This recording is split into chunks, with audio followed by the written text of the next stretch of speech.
مرحبا guys and welcome back to my YouTube channel. أنا اليوم كتير مبسوطة لهيدا الفيديو لأنه لقيت لكم حيلة كيف تقدروا تخلوا شعراتكم يصيروا كيرلي بلا ما تعوزوا أبدا ولا هيت كيرلر ولا شيء أبدا يأذي لكم شعراتكم. بس قبل ما نبلش بهيدا الفيديو ما تنسوا تعملوا لي سبسكرايب وما تنسوا كمان تفولو مي على انستغرام. هلا خلينا نبلش.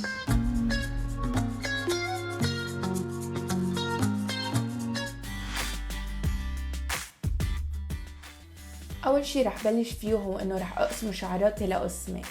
شعركم لازم يكون فيه شوي مي، فأنا بهالحالة رح أحط شوي مي على فرشايتي ومشط شعري.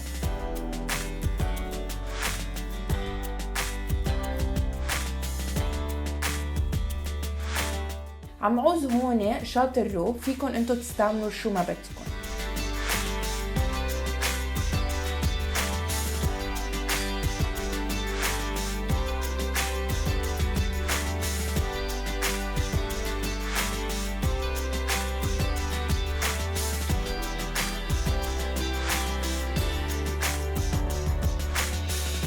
تاخدوا خصل وبتلفوها حوالي لقشات الروب بهالطريقة، ما تاخدوا خصل كتير كبار.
بترجعوا بتربطوا شعراتكم.